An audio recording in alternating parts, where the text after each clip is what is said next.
The Masonic Mining District is located in northern monocounty, situated at 8,000 feet in elevation, approximately 12 miles northeast of Bridgeport, California, and only a mile and a half west of the Nevada state line. Gold discovered here in the 1860s, but really didn't start heavy production until after 1902. The peak of mining activity occurred between 1906 and 1911. Come join me in watching this upcoming episode about the history of the Masonic Mining District. Good morning. I've been camping out in the eastern Sierras of California for several days now. I've been doing exploration of some mining and ghost towns. Today we're going to go up to an area known as Masonic. It had a famous mine there called Pittsburgh Liberty. It was founded sometime in early 1900s, or maybe a little bit before that. But it was always overshadowed by nearby Bodie as far as its success goes. So today we're going to go up there and do some exploration on that location. I look forward to visiting that area. It's such a beautiful area. And since I've been camping out, I've been using camp coffee, but it's been disguised in my normal cup. So let's go do some exploration today, and we'll check out the Masonic Mining District. The Masonic Mining District is situated in northern monocounty, California. In the summer of 1860, prospectors came from the Monoville mines nearby and discovered promising gold ore in the area. The new district was named Masonic because a majority of the workers were Masons. During the same period, the rich Aurora gold strike and the possibilities at Bodie created a boom which took attention away from the favorable finds of the Masonic mines. In 1900, Joseph Green, a 16-year-old boy from Bodie, found rich gold samples in the middle of the Masonic Gulch and staked his claim as the Jump Up Joe mine. Not having sufficient capital to develop the property, Green soon sold the mine to veteran Bodie miner Warren Luce in 1901. On July 4, 1902, mining partners John Stuart Phillips, Caleb Dorsey, and John Bryan located a rich quartz ledge on the southern edge of the district, which developed into the Pittsburgh Liberty mine. It was named after Phillips' hometown and in the spirit of the holiday. In September of 1907, the Pittsburgh Liberty mine opened a 10-stamp mill with 50 men on the payroll. The mill was a big operation and made the shipping of ore by team and wagon unnecessary. It included a dynamo, electric lights, 30-foot diameter water tank, and about 30 to 50 tons of ore were treated daily. On October 1 of 1908, a new Cyanide Plan began operation, which worked the tailings. Total mill production was about $700,000. In 1913, a cable and bucket aerial tramway was installed that brought the ore from the mine about a half mile across the gulch to the mill.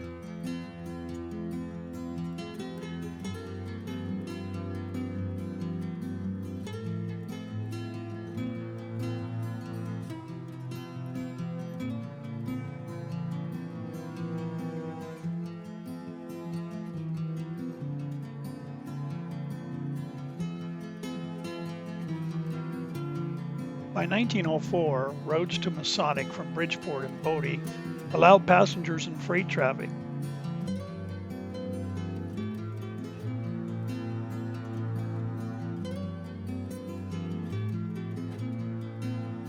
Lumber for buildings came from Mono mills on the south shore of Mono Lake. The timbers were first transported to Bodie on the Bodie and Benton Railroad, and then hauled to Masonic in wagons over the Geiger Grade by 6-horse teams, a distance of about 48 miles. By 1906, a passenger stage line was operating between Masonic and Wellington, Nevada. In 1907, additional stage service began running between Masonic and the Conway Ranch in Mono Basin.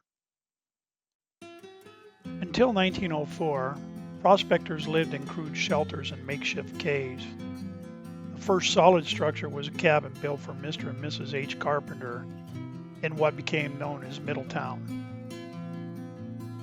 On the south end of the gulch, the first real town in the district, Lorena, was established in 1904.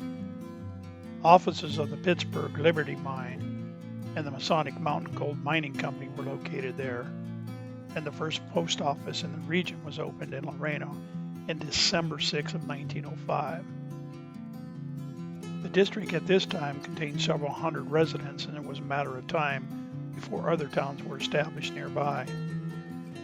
This photo shows the background of the canyon today, along with the overlay of the historic photo. This is what it might look like.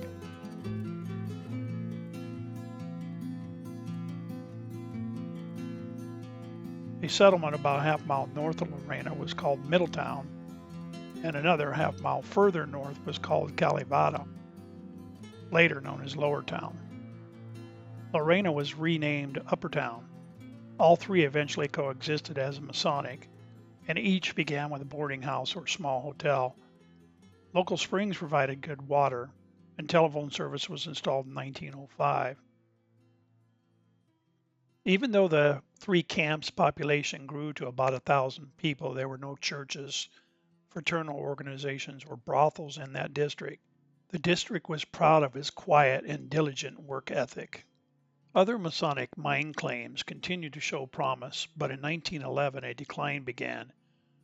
The ore generally followed no pattern. Rich pockets were worked and exhausted in a relatively short time. Production totals were vague because a majority of the claims were worked by so many private interests. The only school in Masonic was opened in 1911 in Middletown and was closed by 1929. The peak of mining activity occurred between 1906 and 1911. Masonic was considered at the time to be a premier ore producer on the California and Nevada border. The Southern Pacific Railroad briefly considered running a line between Aurora, Bodie, and Masonic. In August of 1911, it was reported that only Postmaster Harvey Boone and one resident remained in Middletown, and there was no one living in Uppertown. Most of the activity was now centered with the Pittsburgh Liberty Mill in Lowertown.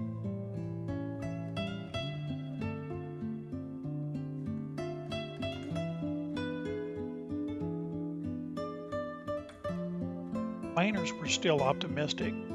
In January 1912, a strike was made at the Cerrita claim, which promises to bring the camp back into limelight. In 1913, George and Fred Stahl bought the Cerrita mine for $25,000 and the Pittsburgh Liberty property for $100,000. Between 1920 and 1929, there were occasional discoveries of new ore veins in the Masonic Gulch.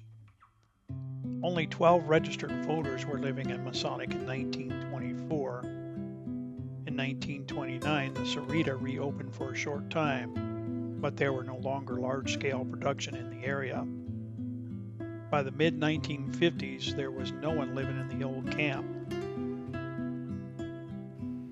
Once I arrived at the old mill site, located here in Lowertown of Masonic, I was wandering around some of the old structures and found them quite fascinating.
In my research for doing this particular video, I ran across these old photos from the 1950s.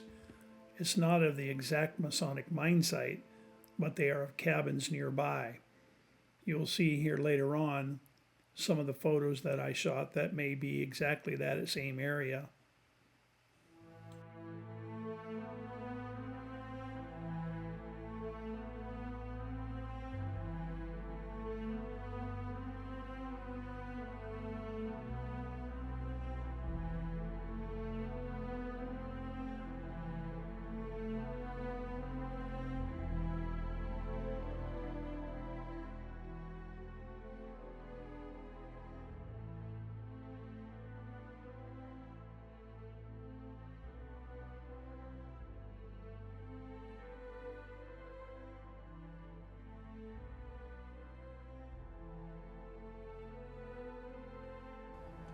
Well, I'm glad you got a chance to watch that video with me. I thoroughly enjoyed visiting in and around the Masonic mine area. I remember as a child, a young preteen kid, my dad took us out to this particular area, and I remember specifically looking at the Masonic mine site.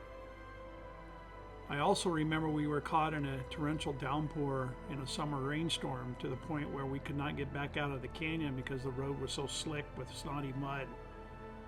So we had to stay down that night and wait for the road to dry out for a couple of days. This was long before any cell phones or any communication was allowable. So we're out there pretty much by ourselves, felt lost, but yet at the same time it was quite invigorating. I didn't do as much research as I normally do prior to my trip out here, and therefore it's a little bit shorter than my usual videos, but I still had a very fun time out there, and again, it's such beautiful country. I'm glad you guys got a chance to look at this video. I hope you enjoyed it. Thanks for watching. I appreciate it.